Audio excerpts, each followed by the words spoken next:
a gente já tinha dado início, né, esse terceiro webinário, mas eu tinha esquecido de gravar, então queria só apresentar o professor Luiz Carlos rapidamente e agradecer a presença dele nesse terceiro webinário. Para quem não conhece, o professor Luiz Carlos é o professor da casa, né, da UFAM, e atua também como cineasta.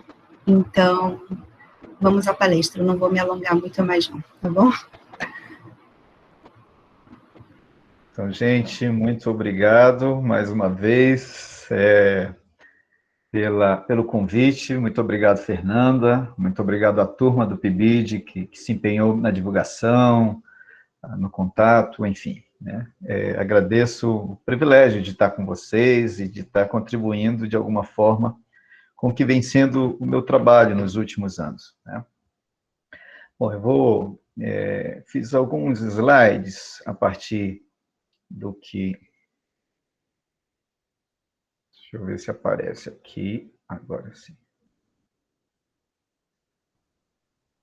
Do que a gente pode falar, né?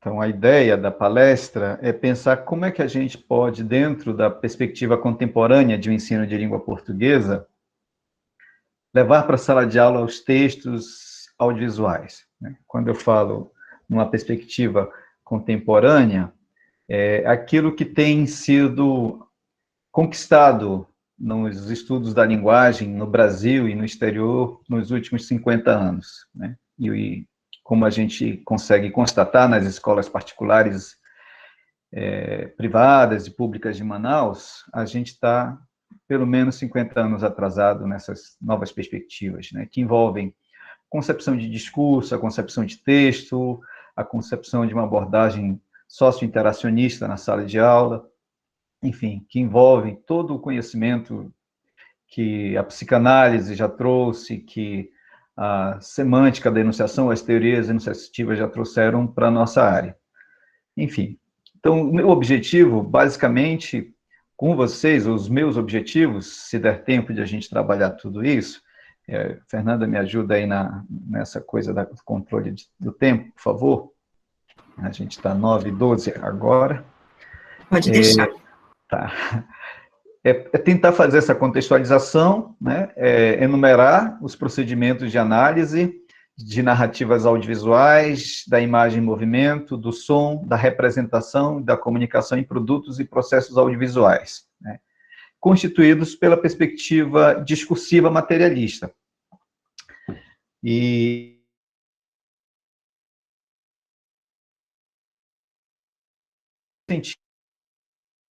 formações ideológicas e discursivas, condições de produção dentro disso, né? A equivocidade, a noção de real da língua, né? Pensando como as categorias significantes ou de movimento de cadeia significante, como metáfora e metonímia, produzem, né, sentidos. E assim, portanto, relacionar estética, ideologias e produção de subjetividades na análise de produtos e processos audiovisuais. Né?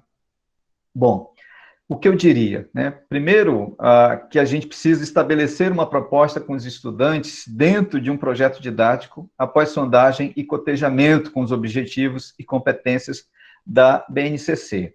Quando a gente fala disso, é lógico que eu tenho uma noção de pensar como eu encaro, dentro dessa perspectiva contemporânea, uma aula de língua portuguesa. Né? Então, a aula de língua portuguesa, eu simplifiquei nesse esqueminha aqui. Tem projeto didático, esse projeto didático envolve a linguagem, né, o uso que os estudantes, que a escola, que a comunidade faz da linguagem, ou das linguagens, e a reflexão sobre essas linguagens. Né? Então, esses usos envolvem não só textos orais escritos, como a escola normalmente promove só esses textos. Os estudantes, a comunidade, o cidadão, não usa só textos escritos. Né? Então, são textos falados, textos visuais, textos sonorizados, textos audiovisualizados, digitalizados, enfim, ou textos que nascem nessas mídias, né? E que, portanto, constituem sujeitos também nessas mídias. Então, quando a gente está pensando nessa nova abordagem, eu tenho que pensar sempre que eu vou levar para a minha aula a fruição e uma análise linguageira, a produção e uma análise linguageira. Então, não dá para eu trabalhar a produção de textos e só textos escritos sem, por exemplo, pensar essas outras categorias de textos e sem pensar que antes de produzir textos, o meu aluno precisa fruir textos. Isso tudo dentro do que a gente pensa como projeto didático, né? As sequências didáticas têm que estar dentro desse projeto didático, dentro dessa concepção mais ampla de que o aluno está produzindo ou fruindo tem que ter impacto na sociedade em que ele está inserido, né, ou da qual ele faz parte. E aí a gente pensa exatamente, por exemplo, como eu posso produzir um evento com os textos que os meus alunos vão fruir e produzir, né, para que a escola e a comunidade onde essa escola está inserida participe, né, como posicionamento desses sujeitos como autores de textos dentro dessas posições discursivas oferecidas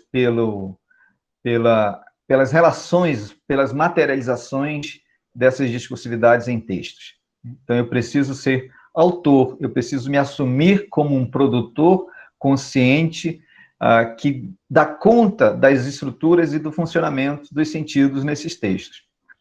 Então, quando a gente fala de projeto didático, e dentro desse projeto tem que ter fruição de textos, tem que ter análise de como esses textos se estruturam, como eles funcionam, e aí partir para a produção, como os textos também, sendo produzidos, precisam ser reescritos, refeitos, revisados, reelaborados.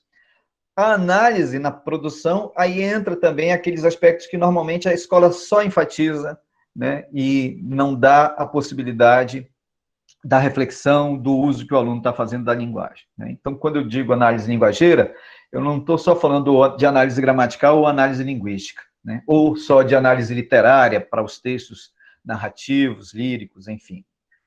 Ou não só o aspecto enunciativo, pragmático, discursivo, mas todos esses aspectos que envolvem o linguageiro, o linguístico, que envolvem cadeias significantes e produção de sentidos ou reprodução de sentidos nessas cadeias significantes, né? Então, os textos, eles têm estrutura e têm funcionamento, né? E eu preciso, cada vez mais, melhorar a compreensão e a produção de textos dos meus alunos. Por isso, eu tenho que pensar essa concepção de projeto didático. E esses projetos didáticos têm que ser interdisciplinares, né? E de preferência transdisciplinares, mas pensar a análise visual, a análise audiovisual, a análise fílmica, a análise, enfim, das redes sociais, o que for que sejam textos usados por esses alunos e precisam ser pensados, né? Pensado com distanciamento, refletidos, enfim. Bom, quando a gente diz, portanto, dessa perspectiva de ensino, né, contemporânea, e tenta desenvolver essa perspectiva, é lógico que é impossível trabalhar uma perspectiva contemporânea sem levar em conta os textos audiovisuais, né? Então, quando eu vou trabalhar, portanto, dentro de um projeto didático, a fruição de textos, para que, a partir dessa fruição, os alunos entendam a estrutura e o funcionamento desse texto, para que eles produzam textos, a primeira coisa que eu tenho que fazer é fazer uma sondagem, né? Então, eu tenho que saber quais são os textos que circulam entre esses alunos, quais são as debilidades deles quando interpretam, fruem textos, leem textos, assistem a textos, quais são as dificuldades dele quando produzem textos, né? E essas dificuldades de toda ordem, né? De organização, de estruturação, de planejamento, não só de grafia, de concordância ou de regência. Enfim. Quando eu faço esse diagnóstico, aí eu posso propor alguns produtos audiovisuais dentro desse projeto didático, né? Esses produtos audiovisuais que são, né, que circulam na vida desses estudantes, que constituem a identificação deles com determinadas discursividades, eles precisam, então, ser entendidos, né? A gente sonda, coteja com os objetivos e competências que já estão na BNCC ou nos referenciais curriculares da Secretaria Estadual de Educação ou da Secretaria Municipal de Educação. E aí eu estabeleço essa proposta com os estudantes dentro desse projeto didático, eu passo a selecionar os modelos, né? Que modelos eu posso ter, né, que possam fazer esse estudante sair da situação em que ele está e ir para uma situação idealizada nos documentos oficiais ou idealizada por você, como professor, a partir do diagnóstico que faz com eles. E aí, do que eu quero como produto final ou evento pretendido. Então, se eu quero que os meus estudantes façam um curta-metragem, né, então, o evento final vai ser uma exibição desse curta-metragem na escola, quando a gente já tiver vacina, né, fora Bolsonaro, ou quando a gente puder, então, exibir pelas redes sociais, pelo Instagram, Twitter, YouTube, Facebook, enfim, ou as outras redes sociais que estão surgindo aí. Então, eu tenho que pensar, vou colocar isso numa rede social, o tamanho da tela que vai ser assistido vai ser no celular, então eu vou pensar modelos, né, de produção de textos audiovisuais, né, que ele possa fruir, possa desmontar, possa analisar, porque a partir disso eu posso pensar o projeto didático, né? Levá-los, conduzi-los a uma produção, né, e um evento de um projeto didático, de um filme, de um curta, enfim, ou que não seja exatamente disso, mas que o audiovisual faz parte. Aí eu tenho, portanto, que preparar a fruição desse texto. Eu tenho que definir como é que eu vou explorar o texto. No caso, com vocês, né, eu peguei o curta, né, A Menina que Dançava com o Diabo, que é um curta premiado aí, muito bem feito, com poucos recursos, curta de estudantes universitários, né? E trouxe também o locução, para a gente entender um pouco de como explorar a linguagem audiovisual, né? Então, eu tenho que me perguntar, tá, com vocês eu só quero enfatizar o uso dos recursos audiovisuais, mas se eu estivesse pensando num projeto didático, né, com esse filme, como é que eu iria planejar, né? Como é que eu deveria explorar? O que eu deveria explorar? Bom, vocês podem colocar aí algumas perguntas, algumas contribuições, mas eu queria saber quem foi que assistiu ao curta. Quantos dos que estão aqui conseguiram assistir aos 2 filmes? Levanta a mãozinha aí, como eu estou fazendo aqui. 2, 4, 6, 7, 8, 9, 10, 11, 12, 13, 14, 15 pessoas, tá. Então, 15 pessoas assistiram. Beleza, pode baixar a mãozinha, por favor. Isso significa que a gente vai exibir de novo o curta para vocês assistirem melhor, né? Então,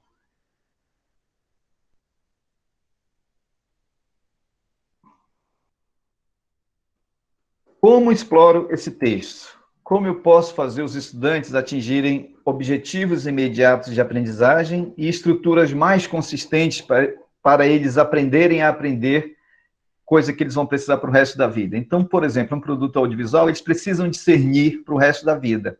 Um professor precisa levar produtos audiovisuais, porque é o texto que é mais consumido no Brasil e na nossa realidade. Eu não tenho dúvida quanto a isso. E é justamente isso que a gente está precisando, né? Pessoas que saibam interpretar textos, né? Textos falados, textos audiovisualizados, enfim. E aí, portanto, eu tenho que pensar nas técnicas de trabalho com a leitura, né? Quem conhece um projeto interessante de Os Espanhóis, tem um livro publicado pela Arte Média, que eu fiquei de separar, mas não separei, né? Que ele é a leitura na sala de aula. Na leitura na sala de aula, né, os autores, Emílio Chances, entre outros, falam, né, de alguns critérios para eu trabalhar a leitura, né, ou então a fruição de textos na sala de aula. A relevância, né, quais são as ideias relevantes que esse texto tem? E a problematicidade, quais as experiências problemáticas da turma? Que indagações, enigmas e dilemas eles estão vivenciando e para o qual é preciso buscar nas informações e experiências do texto uma explicação, uma abordagem, uma experiência, né? Quando eu penso nesses dois critérios, aí eu posso adotar uma dessas técnicas que eles enumeram. Eles falam, por exemplo, planejamento. Eu não vou ter tempo de planejar esse texto com vocês ou direitinho para poder exibi-lo, né?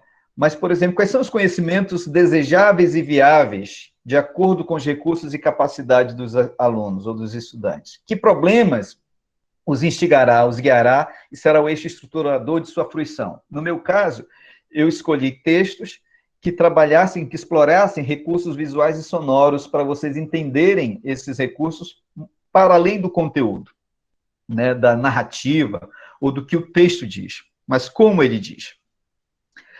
Então, essa é a técnica do planejamento. Assim, eu estou sintetizando, pessoal. Assim, como eu falei, essas são 60 horas que eu estou tentando colocar aqui em 40 minutos, 45. Análise de experiências seria uma outra técnica, né? O conhecimento prévio, aqui que eu troquei aqui a ordem, mas vamos lá. O conhecimento prévio e análise de experiências. Então, eu tenho o planejamento, o conhecimento prévio, a análise de experiências, eu tenho a interpretação e análise em si mesmo, e teria o mapa conceitual também como uma técnica de trabalhar a leitura. O conhecimento prévio, acho que todo mundo já conhece, né? Então, eu entender o nível em que os estudantes estão, o ponto de partida, né, que eles possuem de determinados conhecimentos, para pensar o que eles precisam alcançar. Então, o que eles já adquiriram? Como é que eles concebem determinados temas e assuntos? E aí eu posso conectar o que eles já sabem. Então, antes de eu exibir o filme, eu tento discutir com eles determinados temas. O que é o universo evangélico? O que é o diabo? O que é Deus? Ou o que é a obediência aos pais? Enfim, o que são as escolhas que a gente faz? Por exemplo, questões ideológicas que estão em disputa na interpretação desse filme, né? No meu caso com vocês, o que é o audiovisual, né? Como é que eu analiso a fruição de textos? Então, eu precisava descobrir aqui com vocês quem já trabalhou na construção de uma obra audiovisual, quem gosta de audiovisual, que tipo de obra gosta, enfim, entender o conhecimento prévio de vocês. Não dá tempo, mas isso vocês podem fazer com a turma, né, na sala de aula. E a partir disso, então, eu conecto com o que vão encontrar no texto que eu vou exibir. Muito bem. Eu vou constatar explicitamente com eles em que ponto se encontram e determinar o caminho que eles precisam percorrer para chegar numa nova fase. Já a análise de experiência, eu posso começar o trabalho com o filme tentando descobrir como é que é a vida desses alunos. Quem é evangélico? Quem já passou por uma situação de exorcismo ou de possessão demoníaca, né, na igreja? Enfim, quem já viu alguma coisa dessa na televisão? Qual é o efeito disso quando você assiste, né? Então, explorar essas situações cotidianas e próximas aos alunos. No caso da locução, o que é sofrimento psíquico? Quem é que tem depressão? Quem conhece um louco? Tem no bairro algum desses psicóticos que andam perambulando pelo bairro? Enfim, eu posso pegar determinadas experiências, obviamente com ética, com cuidado, protegendo a subjetividade, né, desses alunos, quando eu vou pedir para que eles contem situações particulares vividas que eu posso conectar com o texto. Então, vou relacionar o texto com essas experiências, né, e aos conhecimentos, experiências e situações dos alunos. Então, eu vou pensar aqui no texto, talvez tenha umas explicações fundamentadas para os problemas e experiências deles, né? Talvez tenha algumas questões e abordagens que eles podem refletir e podem amadurecer a respeito de questões éticas, enfim. E aí, por último, aquilo que a gente vai fazer agora, que seria a interpretação e análise mesmo do que o texto traz. Então, eu vou identificar com vocês, por exemplo, quais são as ideias centrais. No nosso caso, a gente pode identificar qual é a estrutura narrativa do texto, quais são os acontecimentos. Aquelas perguntas que eu mandei para quem se inscreveu com antecedência e quem viu, né, o pedido, né, para o exercício prévio, tem a ver com isso, né? Então, com identificar as ideias centrais do filme ou o que acontece nessa narrativa. E aí eu posso integrar essas ideias centrais, aquilo que todo mundo, em qualquer situação, vai assistir e vai entender do mesmo jeito. Existe um nível de conteúdo público e coletivo que é aceito por diferentes interlocutores. A partir desse nível, eu tenho diferentes posicionamentos, diferentes interpretações. É lógico que esse nível diz respeito aos autores do texto, né, aos sujeitos da enunciação, diz respeito ao que o texto constrói em si, como ele se estrutura, como ele se organiza, como ele se sequencializa, que ênfases ele traz, e diz respeito às questões que pegam os leitores, a ponto de eles prestarem atenção mais numa coisa e não prestarem atenção noutras. Mas aí o trabalho na sala de aula é eu tentar nivelar esse conteúdo público e coletivo do texto e, a partir disso, entender os efeitos de sentido, as disputas de interpretação e os posicionamentos em relação a esse conteúdo. Então, eu integro isso ao que os estudantes já adquiriram, né, tentando produzir significados e transformar a compreensão deles, né? Então, vou selecionar, interpretar, integrar essas ideias, vou desenvolver leituras crítico-reflexivas, né, para que os alunos se posicionem, para que eles fariam no lugar dessa personagem? Ou o que eles fazem quando eles se sentem em sofrimento psíquico, né?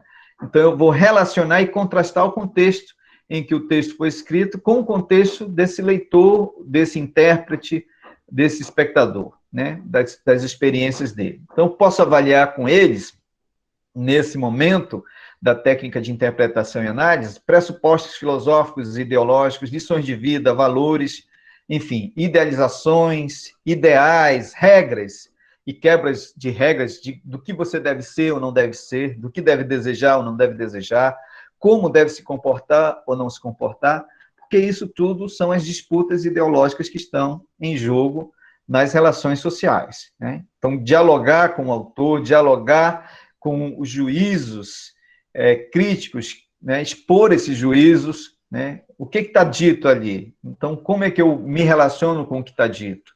Né? Que decisões os autores tomaram? Qual é a lógica do texto? Bom, aí eu posso, portanto, passar exatamente para o que eu quero fazer com vocês hoje, né, de a gente tentar enumerar e aplicar esses procedimentos de análise. O que seria narrativa audiovisual? O que seria imagem em movimento? O que seria o som, a representação e a comunicação em um produto ou processo audiovisual? E como é que eu penso isso, que a gente está falando de ideologia, de juízo de valor, de lugares interpretativos, posições interpretativas em disputas, em aliança, em recobrimento, em contradição, num texto, né? Vamos dar uma olhada no curta-metragem. Eu não vou falar do Locução, mas eu vou pegar esse curta-metragem aqui, A Moça que Dançou com o Diabo, para vocês assistirem. Então, quem não quiser assistir pelo meu computador, deixa eu pegar aqui o link.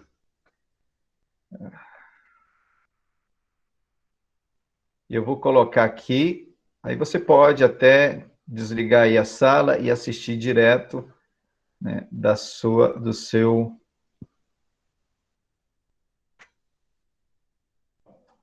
Então, tá aí o link. Eu vou apresentar aqui, né, agora para vocês, mas tem o link que vocês podem assistir, tá bom? Então, eu vou apagar tudo aqui para vocês assistirem e se concentrarem só no filme. Tá tudo certo aí? Estão ouvindo som? Quer dizer, quando tiver som, né? Isso, ó. Tá aparecendo o filme, mas ainda sem som. Vai dizendo aí, Fernanda, que eu vou apagar as luzes aqui. Tirar a imagem, muito bem.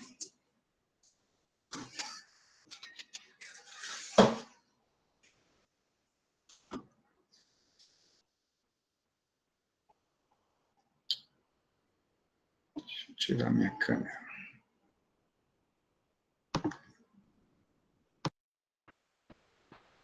Saiu agora, Lute. Ah, voltou.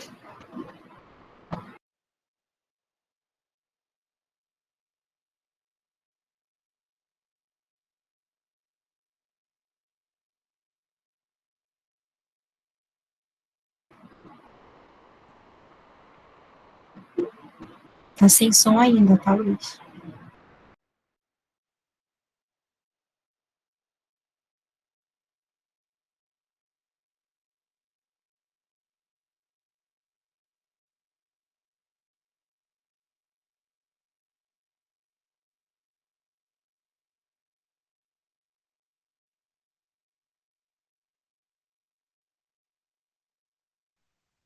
Professor, tá sem som.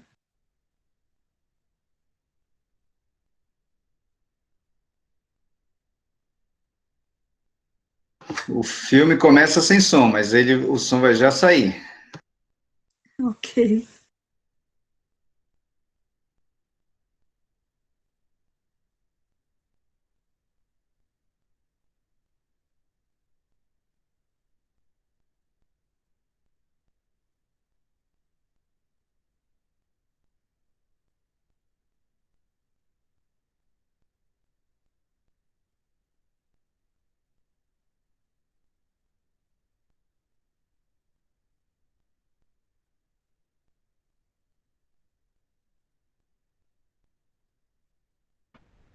Aparece legenda, mas está sem som ainda, Luiz.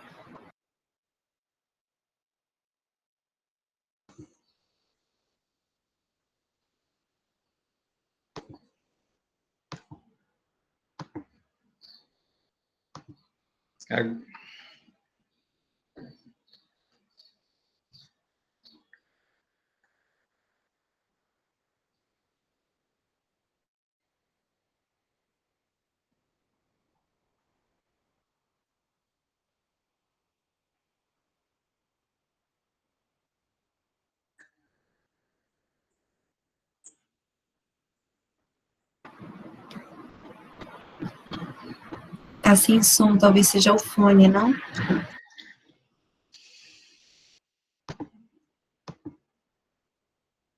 Não, eu tirei o fone. Ele está normal aqui. Deixa eu parar aqui e recomeçar.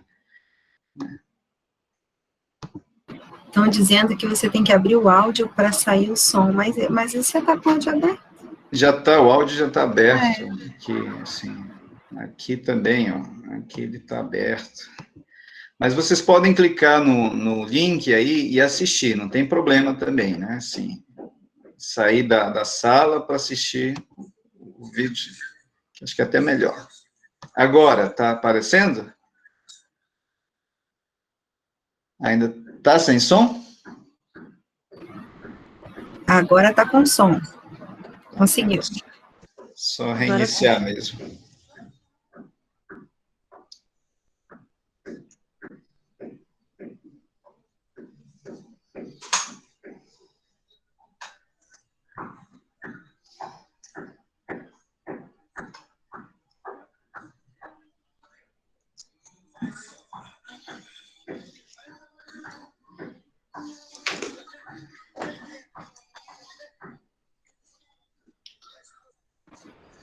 Mas está muito baixo, Luiz, o som. Aqui está no máximo. Aqui está no máximo.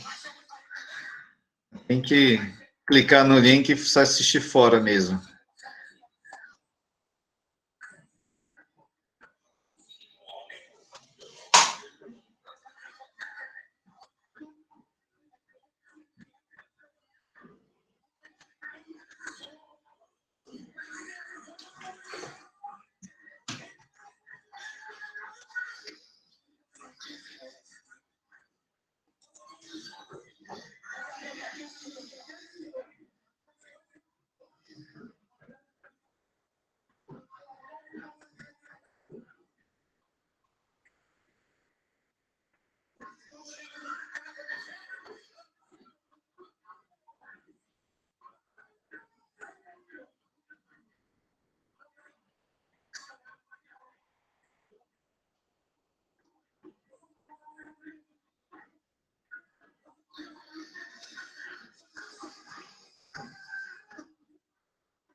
Bom, gente, eu vou interromper aqui, só para a gente poder agora discutir um pouco alguns aspectos dessa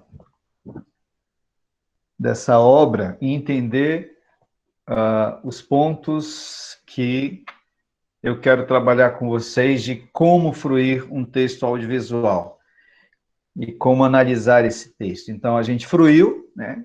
Ficou aqui assistindo, eu espero que alguns de vocês voltem a assistir depois, né? Pelo link, está mais fácil, de fato.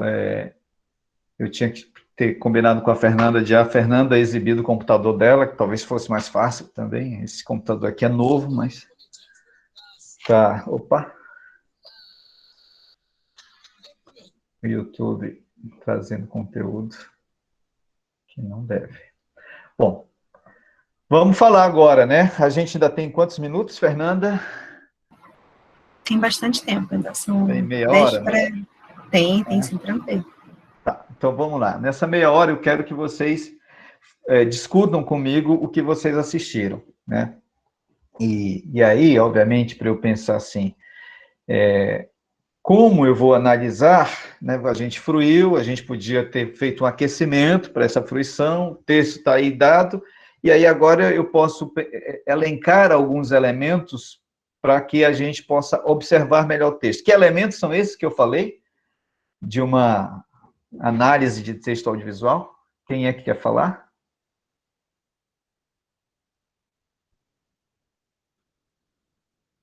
Eu pedi para vocês enumerarem e aplicarem os procedimentos de análise. Podem me enumerar? Professor? Sim. Seriam os verbais, os visuais e os sonoros?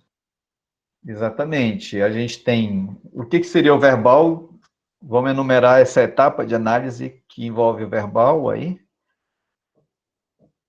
Como é que eu chamei? Enumerar o quê? Analisar o quê? Enumerar a narrativa audiovisual do som. Direito. Isso. O que mais, Lucas?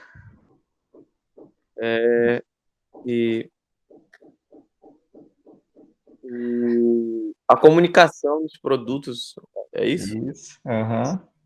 Muito bem.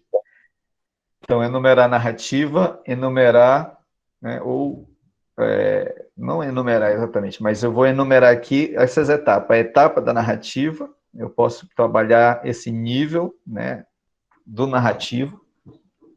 Eu posso enumerar, né, ou explorar o visual e o sonoro, né, o que consiste mesmo no audiovisual. Né? Aqui eu tenho uma imagem, essa imagem tem um plano geral, né? Esse plano geral tem essa mulher com uma cara de anjo, ao mesmo tempo, né, no centro com esse órgão, tem o pastor pregando e se movimentando, a câmera está parada.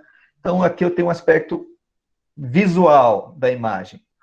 Vocês não estão ouvindo o som, mas ele está, né, aqui tem as legendas, e a gente sabe que ele está fazendo uma pregação num culto ao ar livre. Né? Tem outros aspectos do som que eu posso descrever. Mas além da narrativa, do áudio e do visual, né, do sonoro e do imagético, tem a comunicação, que o Lucas falou, mas tem outra palavrinha aí, que seria uma outra etapa também, ou um outro aspecto que eu posso aplicar um procedimento de análise. E outro sequências das situações? Isso é o narrativo, né? Eu posso dizer que o narrativo seria essa sequência de situações. Né? Então, a gente vê tudo escuro, depois a mãe dela abre uma janela, depois acontecem outras coisas que vocês vão me ajudar. O que mais? narrativo, imagético e sonoro, a pré, representar, vamos, gente. Representação, exatamente. Obrigado, Berani, obrigado, Lucas. Então, narrativo, visual, sonoro, representação, comunicação, e isso tudo atravessado por uma perspectiva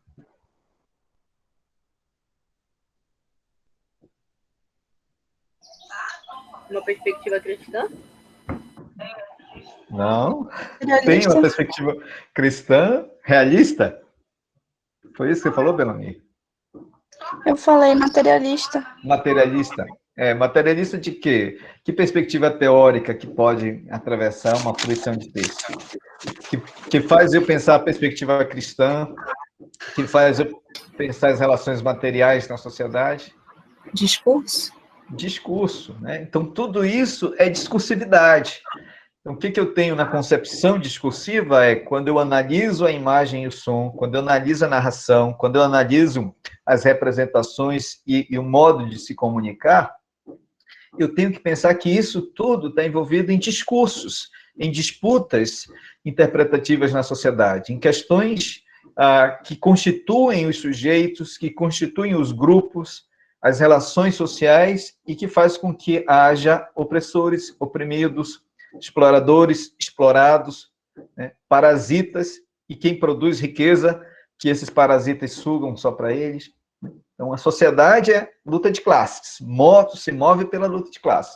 Então, eu tenho uma perspectiva teórica que me faz entender o texto audiovisual e levar esse texto para a sala de aula para o meu aluno crescer, melhorar como ser humano, entender que o jogo ideológico ele está participando e transformar esse jogo ideológico, ter ferramentas para se relacionar nesse jogo ideológico. Muito bem. Quando a gente fala do nível narrativo, quem é que pode reconstituir essa sequência do que acontece, né, no filme?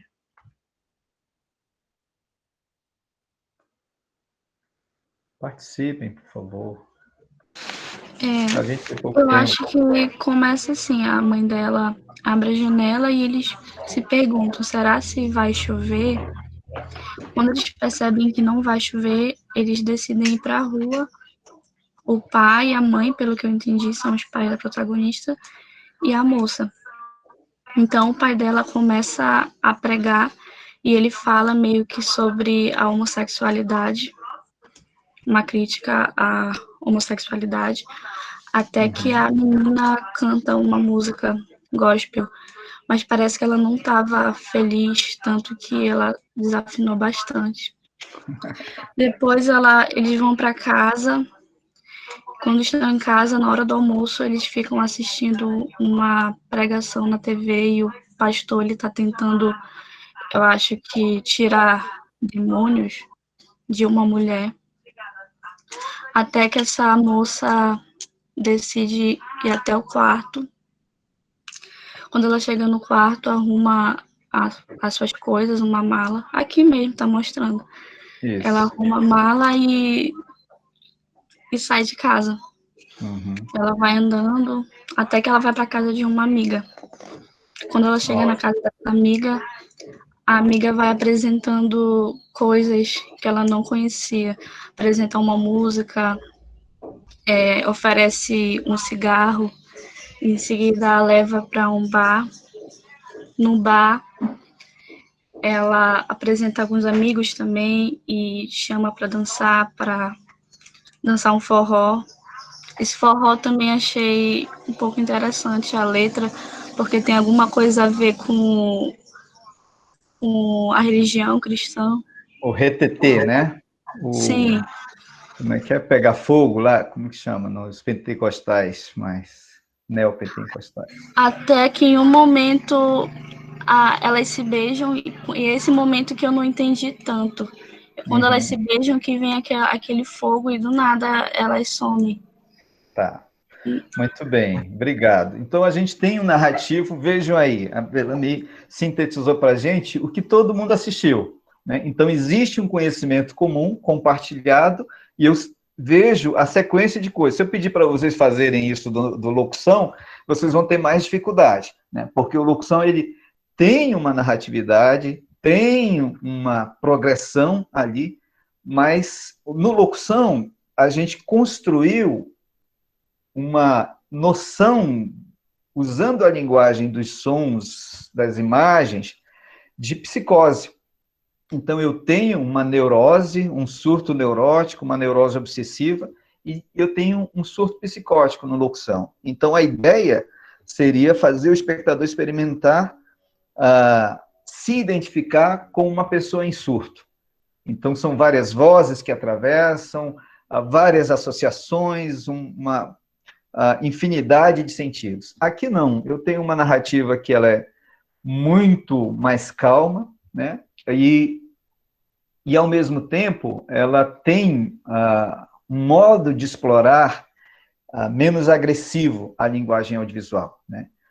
A característica principal do audiovisual é que as informações que eu preciso comunicar e representar, elas não devem ser dadas verbalmente. O verbal é um dos aspectos, né? E possivelmente o que deve ser o menor dos aspectos no audiovisual.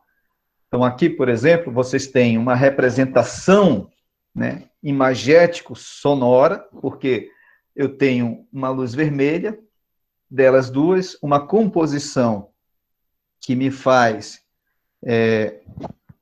olhar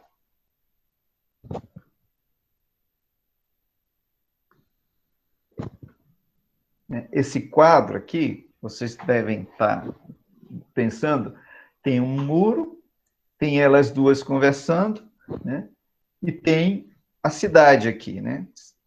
Imagino que seja a cidade de São Paulo, né? O curta foi rodado em São Paulo. E aí, nessa composição imagética, nesse plano, é um plano geral, né, que tem uma perspectiva de uma câmera mais alta, né, porque eu vejo os personagens mais baixos, mas que preenche aqui, né, na fotografia, eu teria a regra de terços, né, eu divido o quadro em terços, em 3 partes, né, na horizontal e na vertical, e eu distribuo os objetos nessa disposição. Vocês estão me vendo, por exemplo, num primeiro plano, né? Então, aqui. Se eu chegar muito perto, vocês vão ver o meu olho. Então, eu tenho um close, um big close, né? Então, o close seria isso aqui, e o big close quando eu chego mais perto. Essa diferença de captação de imagem, obviamente, é a sintaxe audiovisual. É como eu estou sequencializando uma narrativa e pensando pelas imagens e pelos sons, como eu conto essa história e a partir de que ponto de vista, de que perspectiva. Quando eu coloco ponto de vista e perspectiva, eu estou pensando discursivamente, enunciativamente também. Eu estou pensando que eu tenho que posicionar o meu interlocutor de um determinado lugar, de uma determinada maneira. Então, vejam que eu estou pensando o nível narrativo, o nível imagético, o nível sonoro, o nível dessa representação, né? O que eu comunico, e ao representar e comunicar, eu estou pensando discursos, posição de sujeito, efeito de sentido, formações discursivas e ideológicas, né? É lógico que aqui, por exemplo, eu tenho uma materialização nesse texto, e eu posso dizer, essa imagem representa alguma coisa, e comunica alguma coisa. Quem quer me dizer o que é ver de representação nessa imagem de comunicação? Nesse plano, com essa luz escura, com esse strobo aí, né, essa luz vermelha piscando, e ora eu vejo as personagens, ora fica tudo escuro embaixo, ora... E é uma cor vermelha, não é azul, não é amarela, ela é vermelha. E esses pontinhos aqui, né, predominantemente amarelos e alguns azuis, né? O que vocês me diriam, por exemplo, nesse quadro, né? O que seria uma representação nesse quadro?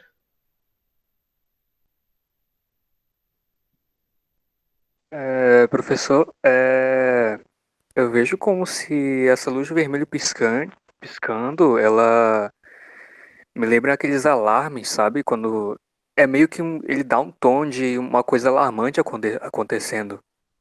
Como a amiga da moça, da protagonista, ela tá, por exemplo, ela puxa um cigarro e acende ele, sabe? Eu senti que teve uma ênfase muito, muito grande nisso. E foi esse o tom, assim, que eu encontrei, que eu consegui, assim, pelo que eu entendi, sabe? Que essa luz piscando era um tom de alarme, alarmando que a protagonista, que cresceu no ambiente evangélico, estava talvez se metendo em um ambiente um pouco errado, você sabe? Ótimo. É uma visão, uma visão. É uma visão, é um ponto de vista. Esse ponto de vista está ligado a uma discursividade, ou a mais de uma discursividade. Quem foi que falou, que eu não estou conseguindo saber quem é aqui? Agora sim. Raulson Nunes. Alisson, tá ótimo. Quem mais quer me dizer o que vê, o que entende de representação nesse ponto aqui, nessa imagem? Professor, só para complementar o que o colega falou, na verdade é mais esse tom foi para identificar essa, como posso dizer, disparidade, que no começo do filme é o pai dela alegando justamente sobre a homossexualidade, e aí o final retrata essa aproximação homossexual que ela tende a ter. Eu entendi mais ou menos nesse sentido. Uhum, uhum, ótimo. Quando eu olho, então, uma imagem, né, essa imagem não está fora de um contexto, né? Esse contexto intratextual, aí intradiscursivo, vamos dizer assim, porque eu tenho um texto funcionando, e esse texto funcionando é um discurso, né? Mas esse discurso, ele se estrutura textualmente, né? Então, nessa estrutura aqui, a estrutura é narrativa, a estrutura é pela imagem, é pelo som, é pelo que ela representa e o que ela comunica, né? Nesse caso, então, eu tenho, né, como eu falei para vocês, a configuração das duas personagens, essas cores, né, essa distribuição espacial mesmo, e aí eu tenho que dizer o que está significando. Então, você está me dizendo assim, a luz vermelha, por exemplo, né, uma garrafa de bebida aqui, um cigarro que elas estão fumando, a música que ela vai escutar, né? Então, toda essa materialidade do som e da imagem, a música que conecta esse plano ou essa sequência com a próxima sequência, né? E produz uma elipse aí, né? Quer dizer, um corte no tempo, e eu corto essa fatia de tempo, não represento, mas o espectador entende que ela está saindo de um ambiente para outro, mas esse ambiente é conectado pela música. É a mesma música que elas começam a ouvir aqui e a música continua no outro ambiente. Então, a montagem que produz a junção dessas duas sequências me produz um efeito de sentido, né? De continuidade da situação, né? Apesar de ser um outro ambiente, com outras pessoas.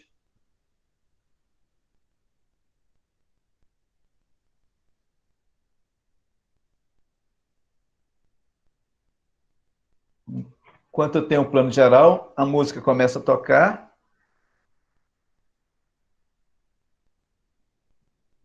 Muda, né? O modo como a música toca.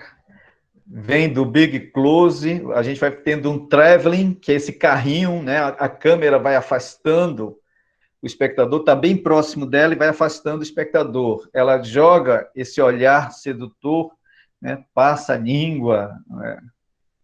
Aí corta para esse plano também, um plano americano, que é dos joelhos, né?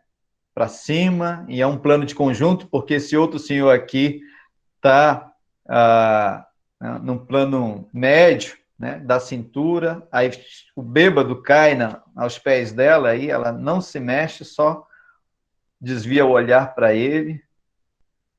Então, tem um conjunto de pessoas, o garoto, a velha, o que ajuda o bêbado, o espelho, né, refletindo o que está acontecendo na frente dela. Enfim, vejam que esses aspectos, né, visuais e sonoros, essa junção produz um efeito de sentido. Então, eu tenho na materialidade esse efeito de sentido, mas a minha pergunta volta, né? Nesse plano, né, que a gente vê aqui, que outros efeitos de sentido a gente pode dizer que está sendo representado aqui, que estão sendo representados, ou o que está sendo comunicado aqui?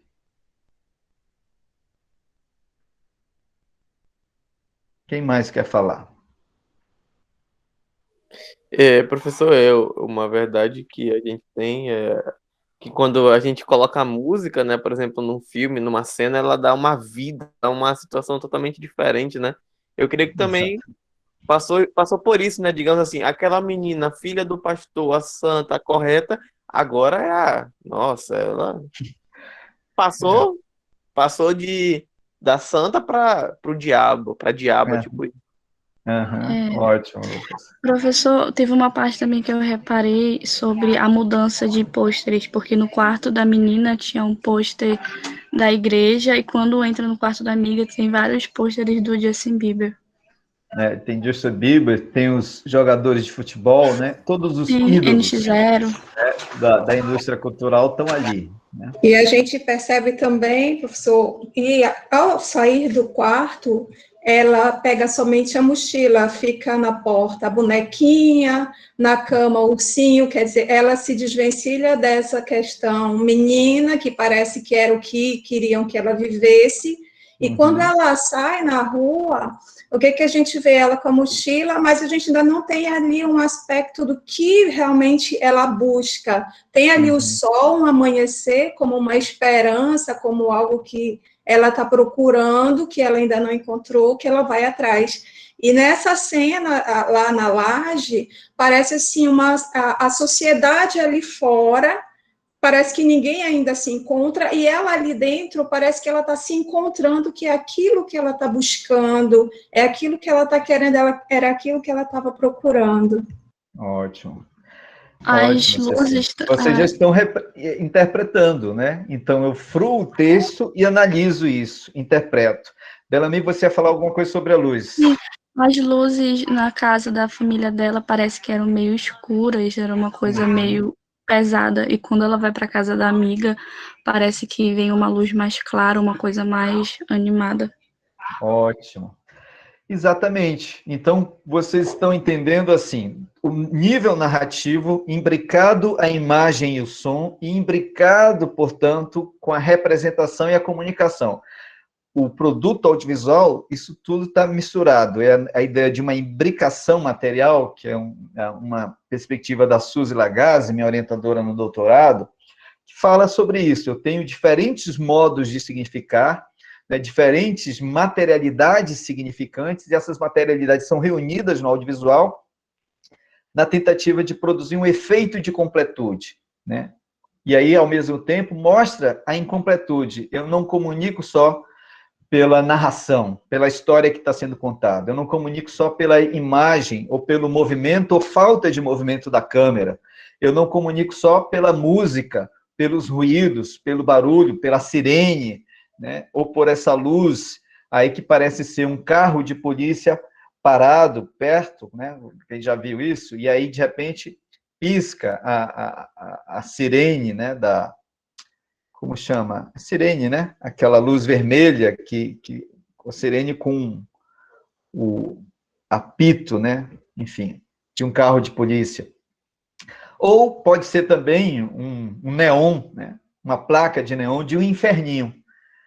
Mas aí, o efeito de sentido dessa imagem, né, é de colocar elas abaixo da cidade. Então, tem a cidade em cima e elas estão abaixo. Elas estão no inferno, né? Eu posso dizer, de uma perspectiva cristã, eu poderia interpretar a materialização dessa imagem, ou dizer que uma das possíveis interpretações dessa materialidade é representar o inferno. Então, ela sai da vida dela santa, como o Lucas estava falando, e vai se acompanhar com o diabo, porque não é esse o título do filme, né? A moça que dançou com o diabo, e o diabo, no Engraçado, caso... Luiz, Sim, desculpa te interromper, como o não, jogo de pode luz falar. também, como o jogo de luz vai dando direcionamento para essa leitura também, né? Exato, aham, exatamente, né? E no discurso religioso tem essa questão, ou você serve a Deus ou você serve o diabo. Quer dizer, a pessoa não pode transitar nos dois lugares. Ela tem que optar Exatamente. por um lugar. Então, esse é um lugar de interpretação, é um efeito de sentido a partir de uma perspectiva religiosa.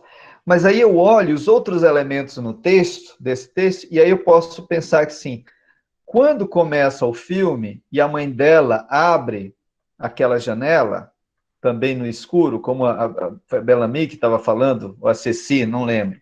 Então, essa cena, né? Então, vejam aí, né? Eu tenho o desenho aqui parece de fato de um espírito, de um anjo, né? Engradado, tem uma parede aí, tem essa grade, e aí a câmera está nesse contraluz, né? Então a gente está no escuro olhando a luz que está lá fora. Eu posso o tempo todo ver como essa discursividade cristã está sendo significada nesse texto. Que formação discursiva é essa? E como essa formação discursiva se articula em imagens, em sons, em um percurso de um personagem para poder me dar alguns lugares interpretativos. Então, o que de fato é o diabo? O que de fato é o inferno? O inferno é a vida que ela coloca, que ela está vivendo ali, que se coloca nesse começo do filme, ou essa passagem que ela faz para esse outro lugar, em que também ela é consumida, né? Quando ela beija essa amiga dela aí, ao dançar com essa amiga. Então, o título me induz a pensar, bom, quando ela dança com essa amiga, então, pelo título, a menina que dançou com o diabo, a amiga é o diabo.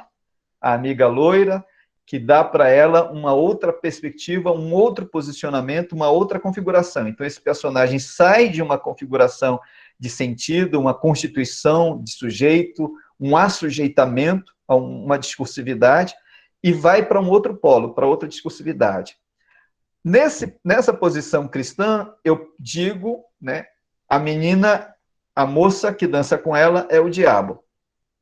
Ela se pintar, ela se maquiar, ela usar uma roupa mais colada no corpo, ela sorrir e seduzir, né, ela falar alguma coisa, faz com que ela se coloque nessa posição de estar com o diabo, né, ter o diabo no corpo, né, e ao mesmo tempo ser incorporada, ser tomada pelo diabo, ser consumida pelo diabo.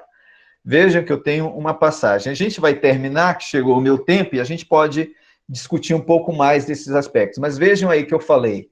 O narrativo, o percurso dessa moça, a transformação dela, né, não é só uma história que está sendo contada, não é só um percurso que eu estou assistindo, não é só essa vida sendo representada aí, né? Ao representar a vida, eu estou tentando me colocar no lugar de uma pessoa que cresce numa igreja evangélica, fundamentalista, né, pentecostal ou neopentecostal, sobretudo, mas que pensa o mundo dentro dessas categorias mais rasas, de um cristianismo mais raso, eu vou dizer assim, porque o fundamentalismo cristão se coloca nesse lugar do farisaísmo, né, ou se coloca no lugar de uma posição de morte, numa pulsão de morte, de uma interpretação da vida como morte. Então, essa imagem aqui, que abre o curta, né, e aí o perfil dela que se desenha, né, nessa mãe que está aí, né, vejam, no desespero, tentando sair dessa vida, eu poderia interpretar isso, eu poderia dizer isso, né. Aparece o perfil dela, então eu tenho, né, a câmera posicionada parada e eu assistindo no lugar das trevas. Eu estou sobre as trevas, a luz está lá fora, né. E aí ela coloca, né, essa coisa angelical, esse tecido transparente, e aí eu vou dando conta de ver o que está acontecendo aqui, né? olha, ela aqui completamente nas trevas, esse jogo de claro e escuro, a fotografia é perfeita desse curta, né?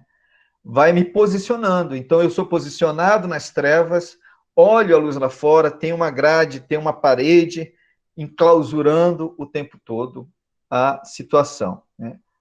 Aí essa menina aparece olhando para o nada, né? E, de repente, ela olha para a gente.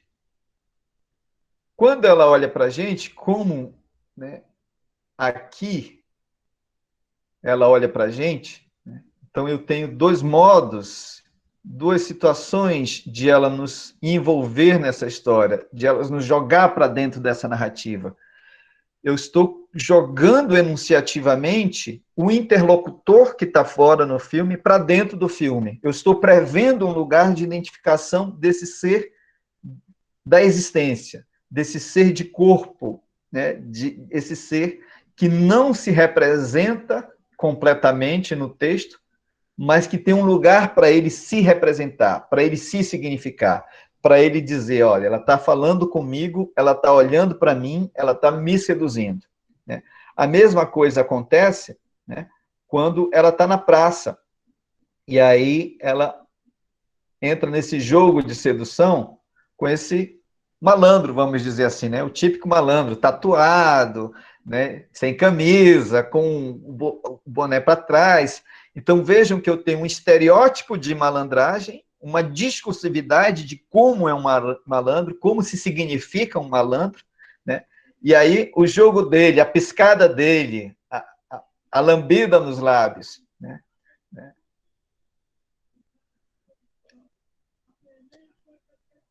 E o texto falado. O que eu estou dizendo? Eu tenho uma representação que é colocada pelos personagens, pela atuação dos personagens, né? Pelo jogo de imagem. Ele está me seduzindo, ele está falando comigo, mas, ao mesmo tempo, a gente sabe, no contraste, que é eu sou ela nesse exato momento, e agora eu sou ele, né? Quando ela olha de novo para o espectador, como se estivesse olhando para o malandro. Então, o espectador é o que está tentando seduzi-la, constrangê-la, dando cantada nela, e ela se mexe, se organiza para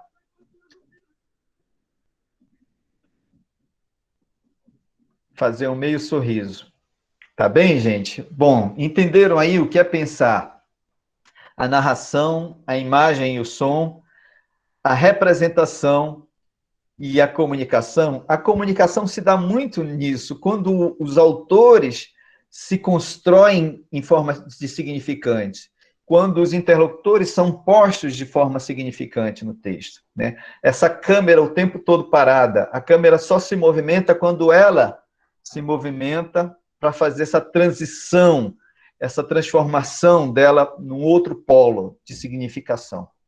Então, aí eu vejo a câmera movimentando, mas o tempo todo a câmera faz primeiro plano, né, ou um plano médio, ou um plano americano, de forma bem conservadora, de forma bem tradicional. Quando eu jogo, portanto, a personagem nesse plano aqui com a amiga dela, eu posso dizer, bom, elas estão no inferno, a amiga é o diabo, e aí eu penso, eu represento essa amiga como o diabo, de que forma? Ao mesmo tempo, se a amiga tem, numa significação cristã, fundamentalista, esse lugar de representação do diabo, o que eu estou comunicando ao representar o diabo desse jeito? Eu estou comunicando dentro da formação discursiva fundamentalista cristã, ou eu estou comunicando numa outra formação discursiva, criticando o modo de significar o fundamentalismo cristão? Então, quando essa menina se transforma, quando essa menina queima, né, quando a música que ela canta aqui, na verdade, está referindo aquilo que ela vai viver, né? Está prevendo essa relação de transformação.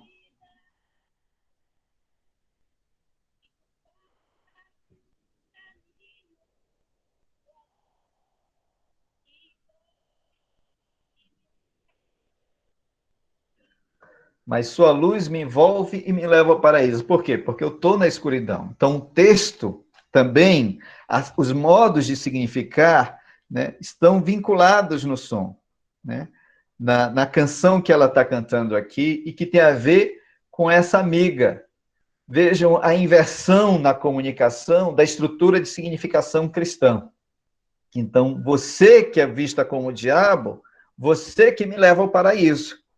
Você que me envolve.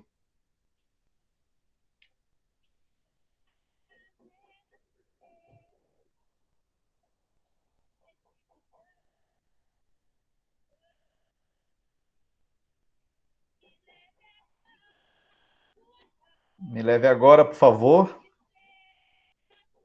Estenda a sua mão. As chamas desse amor.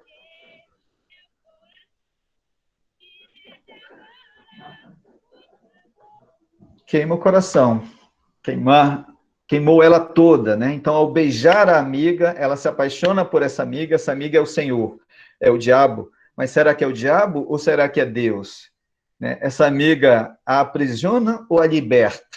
Né? Essa amiga tira ela da tristeza e da escuridão e coloca na luz. Então, eu tenho uma estrutura de significação aí que comporta outra interpretação, a equivocidade, né, da língua. A mesma estrutura significante, dependendo da posição do intérprete, faz com que o texto possa ter mais de uma interpretação. E o analista e o professor leva para o estudante esses lugares interpretativos, mas não do ponto de vista subjetivo. A interpretação não é qualquer uma, mas a interpretação também não é só uma. A interpretação é aquilo que o texto propõe como possibilidade de interpretação. Né? Então, a interpretação diz respeito à minha posição como intérprete, diz respeito à estrutura do texto, ao encadeamento significante desse texto, e diz respeito ao que os autores colocaram como possibilidade de condução dessa interpretação.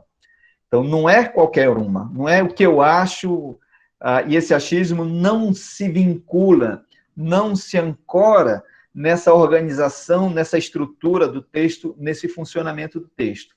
E numa memória coletiva, numa memória social que me diz o que é ser cristão, o que é ser comportado, o que é ser santo, o que é ser devasso, o que é ser do diabo.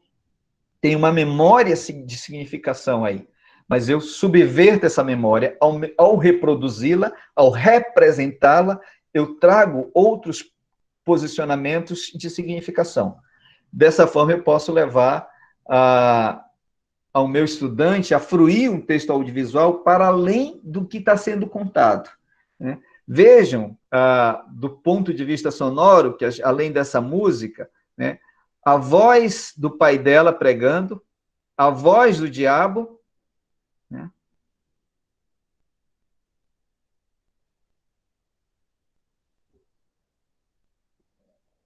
Ódio! Aí, quando eu ouço o pai dela pregando, essa voz gutural, não vai ser diferente não, meu irmão. Aí, quando eu vejo a música que está sendo tocada, ela pega...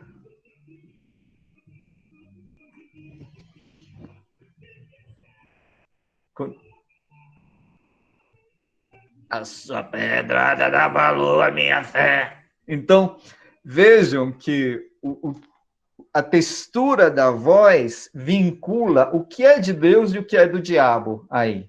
Né? Então, essa textura de voz, esse modo de articular a voz, nesses três momentos, me faz ver essa representação de um cristianismo fundamentalista evangélico sendo subvertida, transformada, deslocada. Perguntas? Não dá tempo de a gente explorar muita coisa, né, gente? Sobre aquele final, professor do fogo, que representa, seria um renascimento dela? É como eu falei, Bellamy, eu não tenho só um ponto de vista interpretativo, e eu levo para o meu aluno justamente essa possibilidade de qualquer texto tem mais de uma significação. Não é qualquer uma, mas sempre tem mais de uma. E o texto poético, o texto artístico, ele se fundamenta justamente por essa ambiguidade, né? Ele se estrutura por uma ambiguidade. Então, eu não vou dar só uma interpretação, desculpa, para o texto, para esse desfecho. Eu posso dizer, por um lado, ela foi para o inferno com o diabo. Por outro lado, é aquela expectativa de desejo que está posta na canção que ela canta. Pegue a minha mão, o seu amor me leva ao paraíso. Né? Então, o seu amor me queima, me consome, enfim. Então, eu posso dizer, ela está tendo um orgasmo ao beijar a amiga, ela foi consumida por esse amor. Vejam aí, dependendo do lugar interpretativo, da posição ideológica do intérprete, eu tenho, como analista, de descrever esses lugares, né? E pensar que efeito de sentido predominante e se articula no encadeamento significante do texto. Né? Eu não dou só uma interpretação ou a interpretação verdadeira. Eu descrevo cada interpretação tem conexão com uma formação ideológica. Tá certo? Deise, vamos lá. Quem está levantando a mão? A Fernanda, me ajuda aí nas perguntas. Deise. Deise. Eu não estou vendo aqui todas as mãos levantadas, mas Deise, pode falar. Então, acho que o desafio é justamente esse, foi como eu coloquei lá na observação, porque é uma grande responsabilidade você conseguir acessar todas essas visões aí do material e passar isso para o aluno de forma clara. Porque nós trabalhamos com esses vários hemisférios aí, e cada um tem uma visão, tem essa visão mais religiosa, tem essa visão mais crítica, e passar isso fica difícil. Por isso que às vezes a gente não identifica muitas coisas, né? Não fica claro, é bem difícil. Mas é isso, Deise, assim, a vida não tem só um caminho, não tem só uma resposta, não tem só uma episteme, né? A questão, assim, não é que qualquer interpretação é possível, não é isso, né? O que a gente está dizendo é que é sempre mais de uma interpretação, né? O que a gente está dizendo é que a interpretação, ela depende dos objetos ideológicos em disputas, né? Da posição que se constitui em determinada formação discursiva, né? Como esse sujeito se constitui em determinada formação discursiva. Aí eu consigo entender essa interação não como uma troca em nível igualitário entre um interlocutor e outro. A interação é sempre disputa, é sempre domínio, né? É sempre tentativa de acachapar o que o outro pensa, o que o outro quer, o que o outro diz. Né? Então, eu estou falando disso de uma perspectiva teórica, estou pensando a partir da perspectiva teórica que analisa as discursividades do ponto de vista materialista. Então, porque para o papel do professor, ele não pode se posicionar, entendeu? Para o aluno, ele tem que ser neutro, e é aí onde fica difícil, né? Você não pode ter um favoritismo ali. Eu não acho que ele não pode se posicionar, ele pode. Ele pode permitir que essas interpretações sejam expostas, mas ele precisa se posicionar. Entre posicionar a favor da morte e a favor da vida, eu vou me posicionar a favor de quê, como um professor? Da vida. Entre me posicionar a favor dos explorados e dos exploradores, eu tenho que me posicionar a favor de quê? Dos explorados, né? Dos opressores e oprimidos? Dos oprimidos. Não existe neutralidade. Justamente essa minha perspectiva teórica faz com que eu diga isso para você. A partir de um lugar em que, obviamente, eu não levo isso como função, como estrutura. Às vezes, por exemplo, essa discussão sobre gênero, ela enrijece, cristaliza aquilo que é funcionamento, que é a relação entre matéria e energia, vamos dizer assim, né? Do vivo mesmo. O vivo, ele não tem só um funcionamento e uma função, um gênero, né, ou um tipo. Ele tem maleabilidade. Aí a questão é dizer, essas interpretações são possíveis, mas qual é a interpretação a gente quer fortalecer? Qual a interpretação, nesse contexto, nessas condições, nessa conjuntura, são mais adequadas para a nossa realidade, para a nossa vida, para que mais gente usufrua da vida? Entende? Eu não estou sendo relativista, mas eu também não estou sendo fundamentalista e cristalizador de uma só posição. mas eu me posiciono sim. Eu digo o que está em disputa e me posiciono a favor de um lugar nessa disputa. Não tem neutralidade. Eu Tá? até entendo a colega aí quando ela falou de neutralidade, porque assim, Então, depende, por exemplo, o professor vai para a sala, vamos dizer que é um professor evangélico, ele vai ter uma posição, Sim, ele vai sim. deixar transparecer a ideia, né? Sei isso. lá.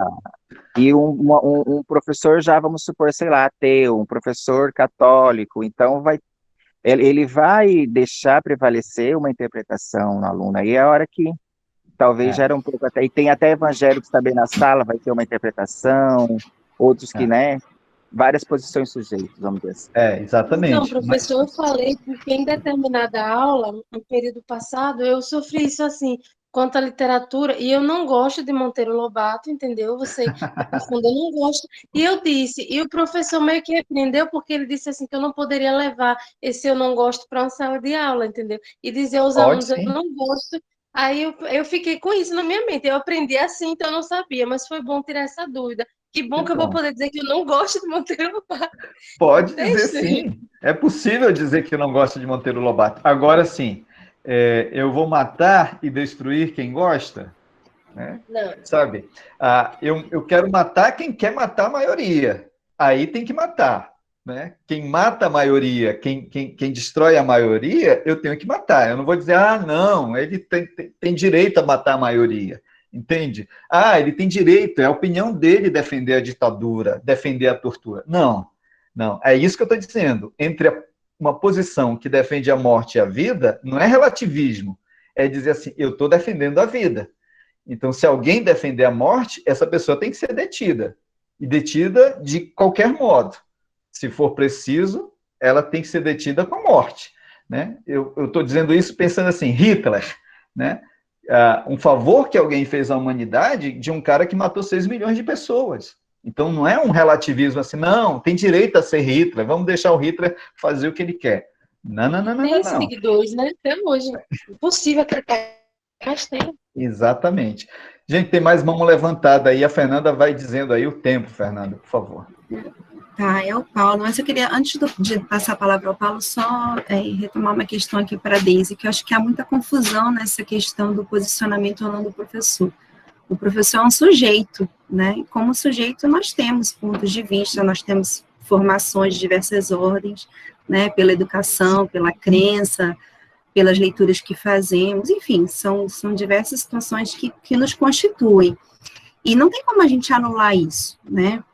Eu sempre falo com os meninos do professor como uma função política, e sempre falo isso com muito cuidado, porque quando a gente fala do professor como função política, as pessoas acham que é o professor levantando bandeira partidária, né? E não é isso. O posicionamento político é muito além da política estritamente falando, né? É um posicionamento de vida.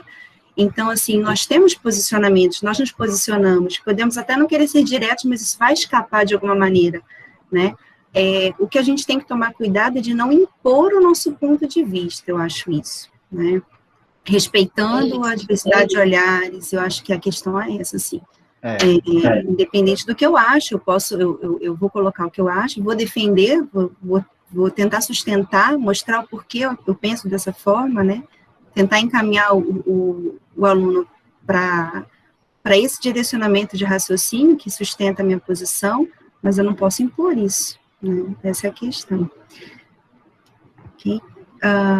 Quem queria falar? Fugiu aqui a mãozinha agora, eu não consigo ver todo mundo, tem bastante gente, mas quem estava com a mão levantada pode falar. O Lucas está com a mão levantada, pode falar, Lucas.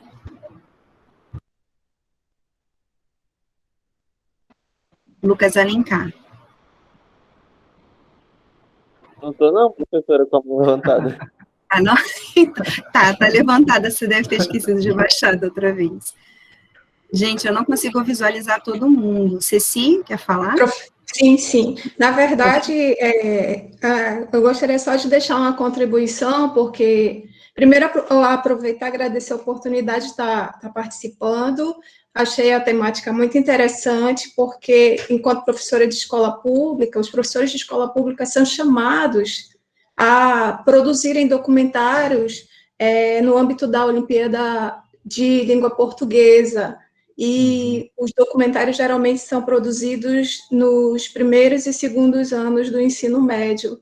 Então, isso traz uma luz muito grande, né, para a gente, enquanto profissional, de debater essas questões mesmo de discursividade, de sujeito, a narrativa audiovisual e o posicionamento que não tem como não ter quando a gente vai focar esse tipo de assunto na sala de aula e debater. E acrescentar também, professor, aquilo que o senhor falou é muito presente, né? O que nós temos de textos e que os alunos se miram, que são esses textos realmente, vídeos, a gente tem grupos na escola de WhatsApp e eles só colocam vídeos nos status deles. É uma recorrência muito grande os vídeos, como eles se identificam com os vídeos, né? É muito interessante, era essa contribuição. Ótimo, obrigado. É isso, né? A gente tem que pensar o que é prazeroso para esse aluno. A gente não tem que ficar só no prazeroso, mas a gente negocia aquilo que é prazeroso para ele com aquilo que a gente sabe pelos documentos oficiais, pelas discussões contemporâneas, pelo progresso do conhecimento científico, né, acadêmico na área, o que ele precisa. Então, negociar sempre o prazer dele, ele gosta de funk, eu levo o funk para a sala de aula, mas eu vou reproduzir a objetificação do feminino e a coisificação da dignidade, das relações ao funk? Não. Eu posso levar o Tom Jobim, né, um Eu Te Amo, do Chico Buarque, do Tom Jobim, e contrastar com o funk. Então, eu negocio aquilo que ele gosta com aquilo que ele precisa, necessita, o que vai torná-lo um ser humano melhor. Gesley, quer falar? Sim, professora. Boa tarde, professor. E a todos também que estão aí. Essa é a graça da coisa toda. Assim, a gente poder falar várias vozes dentro de uma sala de aula. Essa é a graça do texto audiovisual, essa é a graça de fazer um roteiro, porque um roteiro em sala de aula não é feito por uma pessoa só, e é muito difícil criar um roteiro sozinho.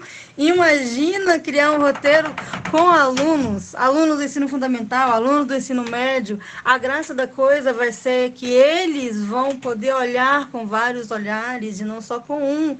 Essa é a função da escola, é trazer novas vozes, é trazer novos jeitos de ver e de pensar. Eu confesso que no primeiro filme eu tive uma enorme dificuldade de ver, justamente por causa do trânsito da coisa, né? O primeiro vídeo, assim, a loucura que é aquele documentário, no sentido de uma cena vem, outra coisa vem, e uma luz vem, e a gente sabe que o jogo de luz no vídeo é muito importante, a questão da sombra é muito importante, a questão do som é muito importante, e foi muito interessante, porque eu não conseguia ver. Eu tenho uma sensibilidade à flor da pele, então, quando eu comecei a ver, eu disse, não consigo, eu fechava e voltava, e aí as pessoas em volta da casa, essa daí já endoidou, nem fala mais com essa daí, que essa daí já tá nessa vibe aí da loucura. Mas é bom enlouquecer de vez em quando. Então, no segundo filme, assim, várias interpretações, eu acho que a maioria, é óbvio que pelo título dá para ver que tem uma questão do cristianismo ali, né, objetificado, no filme, com múltiplas visões, multifacetado, estereotipado algumas vezes, mas com certeza é necessário, porque há estereótipos na vida. E assim, o interessante, quando eu olhei ela fumando, eu acredito que ali é um baseado de maconha, na minha concepção. Na primeira vez eu tive que parar, será que ela está fumando crack? Depois eu parei, olhei mais pertinho para entender a questão da droga ou do cigarro, não importa, mas assim, o vermelho é um tom muito quente. Então, eu olhei ali um rito de passagem, como a questão tribal é colocada, rito de passagem. Eu vi muito essa questão, a cidade no meio, o escuridão de um lado, cidade no meio, e ali embaixo eu vi pessoas à margem. Assim, muita gente à margem da sociedade, muita gente marginalizada. E, assim, é muito interessante porque ela é uma menina preta, eu também sou. Então, a gente se identifica e olha, ela é uma menina evangélica, eu também sou, só de uma coisa mais tradicional, no sentido protestante, né, de uma linha calvinista, de Lutero e etc., mas, assim, de uma igreja histórica, mas isso não importa hoje. Assim, a gente tem múltiplos olhares, os neopentecostais estão muito, vamos dizer assim, em alta, hoje, numa fala politizada, estereotipada, e me desculpem vocês aí, eu sou cristã, então posso falar, nojenta, assim, muito nojenta, objetificar Deus em prol de um objetivo político no nosso país. Então, E assim, não tem como financeiro, não né? falar. Principalmente, professor financeiro. Então, não tem como não falar disso. Eu acho que é legal essas vozes, vai dar ao aluno muitas vozes.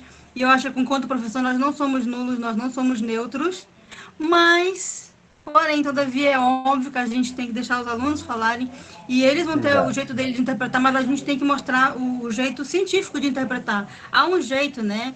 Há uma maneira de fazer ciência e literatura, linguística é ciência. E a gente tem que, eu acho, enquanto professor, indicar os caminhos. A questão, assim, o fazer científico, ele não se desprega do fazer ideológico, né? Quando a gente estuda análise de discurso, a gente entende melhor isso. A ideologia está presente em qualquer nível do fazer científico. A questão é menos ideologia e mais ciência, cada vez mais, né? Menos ideologia no sentido de dizer assim, menos cegueira ideológica, menos determinação pela ideologia e mais possibilidade de refletir sobre o que produz vida e o que produz morte, com determinadas categorias do raciocínio, da lógica, da crítica, né? Isso não significa que eu não vou ser ideológico, mas que eu posso, assim, eu tenho a minha constituição ideológica, mas, de fato, eu permito que outras constituições ideológicas surjam. Mas não sou relativista, não é tudo vale, não é um vale tudo, na sala de aula ou na vida, não. Existem categorias que estão estabelecidas pelos direitos humanos, já no desenvolvimento da humanidade. Essas categorias mostram o que é melhor e o que é pior, o que deve produzir vida e o que produz morte. É lógico que eu não vou ter essas categorias como um a priori para toda e qualquer situação. Isso que eu falo de cristalizado. Essas categorias, elas têm que ser funcionadas no aqui e agora. Então, em determinadas situações, aquilo que eu acho que é morte é vida, e aquilo que é vida é morte. Na igreja, a gente cresce justamente afetado por isso, né? Mas tem ideologia, não tem como se desfazer da ideologia. A questão é que parâmetros e que relação com o outro esse jogo ideológico permite, né? De deixar o outro viver ou querer destruir o outro. Aí é o parâmetro para mim, né? O que mata e o que permite viver, o que produz vida. Professor, tem uma dúvida, rapidinho, é sobre essa questão do audiovisual, porque é muito interessante usar isso em sala de aula, mas a gente não encontra muita coisa. Eu tenho procurado algumas, e é muito complicado de fazer audiovisual, né? Então, se o senhor tiver, assim, sites, revistas e etc., que falem literalmente com o professor ou futuros professores, que é o meu caso, sobre isso, de como fazer esse tipo de produção em sala de aula. Se eu puder colocar links depois nos grupos, a gente pode estar disponibilizando para quem gostaria, né? De estar vendo metodologias, né? Ativas para isso, que coloque o aluno ali como senhor da sua narrativa, senhor da sua voz. Então, eu tenho no YouTube, a ideia desse laboratório funciona como um grupo no YouTube não, no Facebook, né? Então, tem lá o Laboratório de Análise e Criação Multimídia. No laboratório de Análise e Criação Multimídia, tem alguns vídeos, tem alguns manuais, né, de roteiro, né? Na sala de aula de PCN, de Teoria Literária, eu coloquei manual de roteiro, os mais básicos, assim, para aprender a escrever o roteiro. Normalmente, eu dou algumas oficinas, né? Então, como eu falei para vocês, eu estou sintetizando aqui um curso de extensão, uma disciplina que, às vezes, eu dou no mestrado ou na graduação, né? De 60 horas, enfim. Mas, de fato, vocês precisam ter essa disciplina no NDE. Né? O NDE precisa criar essa disciplina. Eu já propus isso, e a gente já discutiu a necessidade disso, mas alguns colegas ainda resistem, não entendo por quê, né? Dada essa necessidade que precisa, né, na formação de vocês. Tem muita coisa no YouTube, se você colocar edição de vídeo, como fazer edição de vídeo, como filmar com o celular, você vai tem muitos tutoriais no YouTube também, né? Muitos cursos por aí já, algumas coisas muito caras e pagas, né?